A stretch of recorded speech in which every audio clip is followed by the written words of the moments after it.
The roundtable with the theme, The Nexus Between Hate Speech and Artificial Intelligence, focused on promoting a human rights-based approach to addressing hate speech in Nigeria. The Executive Secretary of the Human Rights Commission, Dr. Tony Ojukwu, emphasized the dangers of hate speech to Nigeria's democratic values. He highlighted key initiatives the Commission has supported since the 2023 general elections and noted that in line with the year's theme, the Commission is exploring strategic partnership with tech platforms and regulatory bodies to harness artificial intelligence for the early detection of hate speech and AI-generated misinformation. The Commission is expanding its work in this area by exploring AI-based tools that support early detection of hate speech and misinformation, partnering with tech platforms and regulatory bodies to encourage transparency and in algorithmic content moderation, and to demand accountability where violations occur. Additionally, developing a national framework for the ethical use of artificial intelligence and digital technologies in line with human rights principles, particularly as it concerns youth engagement, elections, and social media governance. Still speaking at the event, Ajo Kubo, Senior Human Rights Advisor to the Office of the United Nations Resident Coordinator or Humanitarian Coordinator, stressed the importance of public awareness, accountability, policy advocacy, and intercommunal and religious engagement as vital tools in curbing hate speech and fostering social cohesion. Our shared commitment includes awareness, recognizing the various forms hate speech takes, such as online slurs, coded language, and stereotyping. We also focus on accountability, pushing for policies that protect free expression while simultaneously curbing incitement. This includes stronger platforms for accountability, transparency regarding content, ranking, and the labeling of AI-generated speech.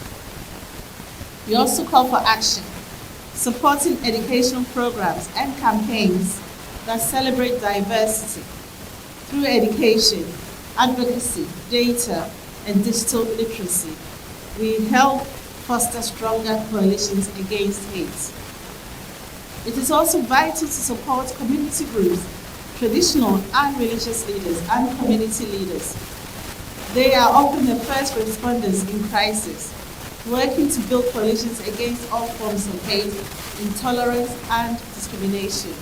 Also addressing participants, Hilary Ogbonna, Senior Human Rights Advisor to the Executive Secretary of the Nhrc, he noted ongoing engagement with legal bodies on reforms and collaborations with regulatory agencies to promote rights-respecting approaches to combating hate speech. The National Human Rights Commission would want to continue to work with the media organizations to sustain campaigns in media spaces in countering hate speeches.